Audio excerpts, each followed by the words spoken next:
Sahabat rohani yang dikasihi Tuhan, selamat Advent dan Shalom.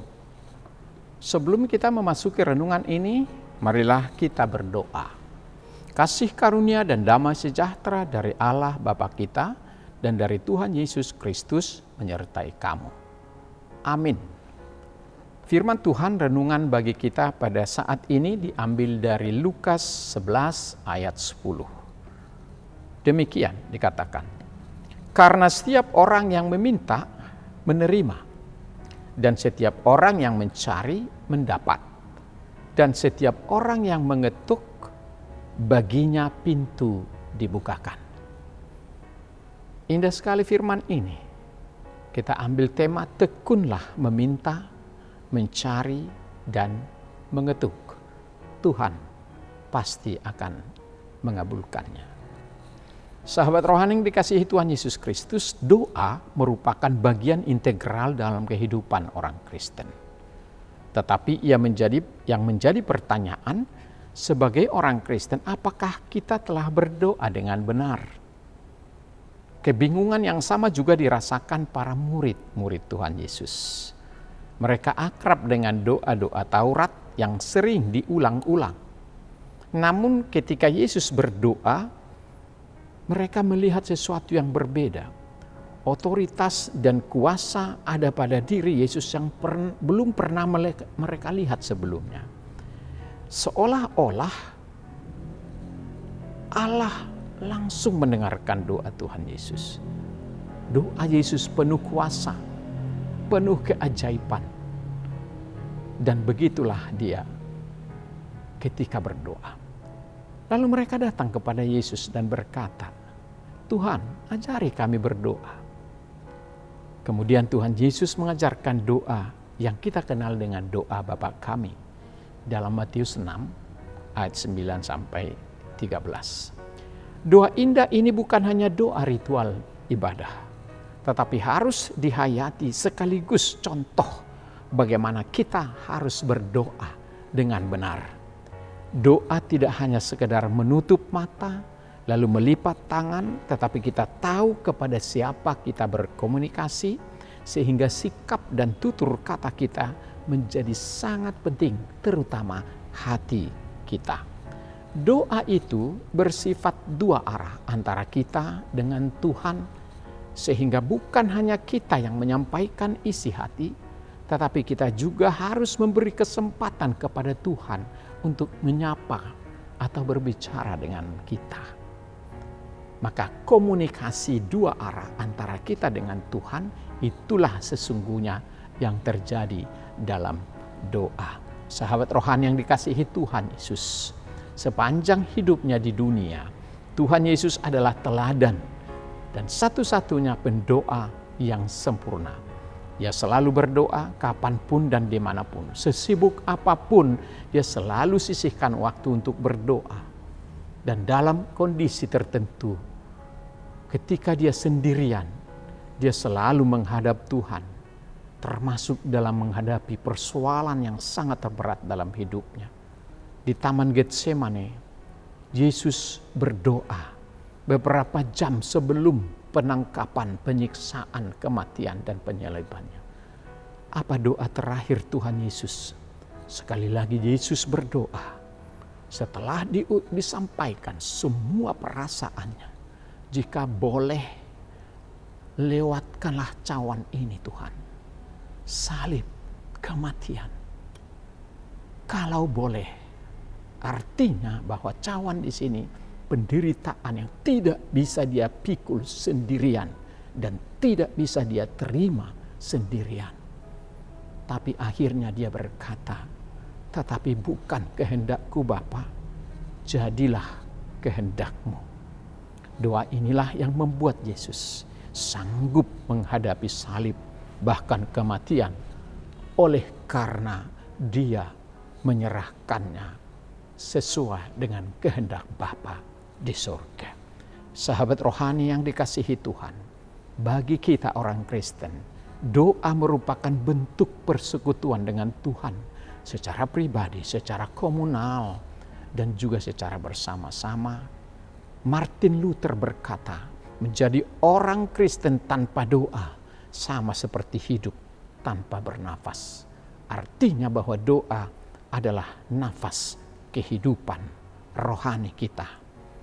Tetapi sangat miris, banyak sekali orang Kristen memandang doa hanyalah sebuah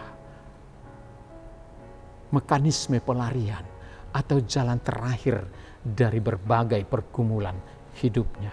Berdoa dilakukan hanya sesekali jika dibutuhkan. Seberapa sering kita menganggap berdoa yang sedemikian? Berdoa harus merupakan satu hubungan rutinitas dengan Tuhan. Doa membawa kita kepada satu kepercayaan bahwa kita, Anda dan saya, sangat membutuhkan Tuhan setiap waktu. Sahabat rohani yang dikasihi Tuhan Yesus Kristus, dalam nats kita Yesus memberikan pengajaran tentang doa kepada kita semua yang disampaikan lewat murid-muridnya. Karena setiap orang yang meminta akan menerima, dan setiap orang yang mencari mendapat, dan setiap orang yang mengetuk baginya pintu dibukakan. Apalagi yang kita komentari tentang berdoa. Ayat ini adalah sebuah janji, komitmen dari Tuhan sendiri, bahwa usaha dan doa tidak pernah sia-sia. Meminta berarti sampaikan niat hatimu, keinginanmu kepada Tuhan. Cari berarti usahakan mewujudkan apa yang kamu ingin, yang kamu minta, yang kamu rindukan. Dan ketika itu tidak memberi hasil dalam waktu sementara, maka ketuklah terus, ketuklah sampai pintu dibukakan. Itu menunjukkan bahwa berdoa itu meminta, mewujudkan dalam pekerjaan, lalu mengetuk secara tekun, maka Tuhan pun tidak akan tinggal diam. Proses ini membutuhkan kesungguhan dan keyakinan kita akan apa yang kita minta. Ketika berdoa kita harus datang dengan hati yang bersih. Jangan mengada-ada dengan asal bunyi, dengan kata-kata yang tidak jelas. Karena ia melihat ketudusan batin, kerendahan hati, dan hubungan pribadi dari sekedar kata-kata. Maka Daud berkata pada Mazmur 66 ayat 18, seandainya ada niat jahat atau dosa dalam hatiku, tentulah Tuhan tidak mau mendengarkan doaku. Doa seorang yang menyimpan dosa ibarat pesawat tanpa sayap, ibarat mobil tanpa roda dan perahu tanpa kemudi. Tuhan ingin mendengarkan doa kita, namun pengabaian terhadap perintahnya akan menutup telinganya. Sahabat rohani yang dikasihi Tuhan, apa pesan renungan ini bagi kita? Doa mengingatkan kita akan ketidaklayakan kita. Terkadang kita terlalu sombong dan merasa berhak menerima berkat dari Tuhan. Kita memiliki motivasi yang terselubung karena hasrat keegoisan kita. Jika Tuhan memberi berkatnya secara cuma-cuma tanpa memaksa kita berdoa, kita tidak akan pernah tahu betapa tidak berdayanya kita tanpa Tuhan. Jika setiap doa-doa kita langsung dikabulkan oleh Tuhan, maka tidak akan ada yang namanya iman. Tuhan Yesus tidak mengatakan berdoa 1 kali saja atau 2 kali saja akan diberikan, atau sekian ratus kali saja, atau dengan menangis atau berteriak-teriak. Tetapi dia berkata, teruslah berdoa, teruslah meminta, teruslah mencari, teruslah mengetuk. Itulah tidak pernah ada istilah untuk berhenti berdoa dan meminta apapun yang kita inginkan sepanjang itu belum dipenuhi oleh Tuhan. Mazmur 84 ayat 11. Karena dia tidak menahan kebaikan dari orang yang hidup tanpa celah. Teruslah berdoa dan mendekat kepada Tuhan. Percayalah, Ia akan mengabulkan doa-doamu pada saatnya. Karena Allah menjadikan semuanya indah pada waktunya. Amin. Mari kita berdoa. Terima kasih Bapa di surga atas firman-Mu yang begitu indah, yang mengajarkan kepada semua pengikut-Mu supaya selalu melaksanakan doa, komunikasi dengan Tuhan untuk menyampaikan isi hati dan mendengarkan Tuhan berbicara, sehingga terjadi hubungan yang akrab. Dengan hubungan yang akrab, dengan iman yang teguh, dengan saling mengasihi, maka kehidupan pun akan sejahtera dan pergumulan hidup pun akan terasa ringan. Terima kasih Tuhan atas sapaan firman-Mu yang mengajarkan kepada kami, setiap orang yang meminta akan mendapat, setiap orang yang mencari akan menemukan, setiap orang yang akan mengetuk akan dibukakan pintu. Tuhanlah sumber permintaan kami, Tuhanlah sumber permohonan dan pencarian kami.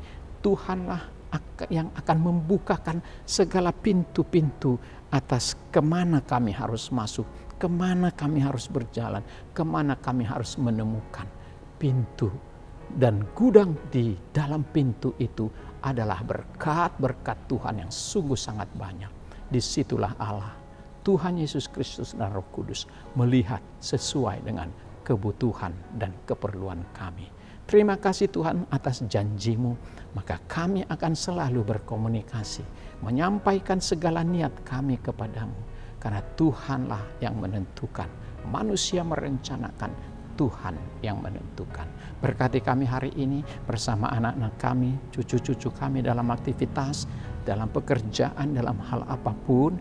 Biarlah doa-doa kami selalu terngiang, selalu kami serahkan kepada Tuhan, sampaikan dengan hati yang ikhlas. Dan kami yakin semua yang terbaik bagi kami ada di tangan Tuhan.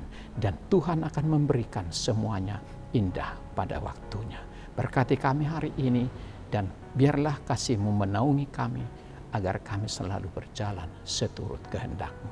Ampuni segala dosa kami. Dalam nama Yesus Kristus kami berdoa dan mengucap syukur. Amin.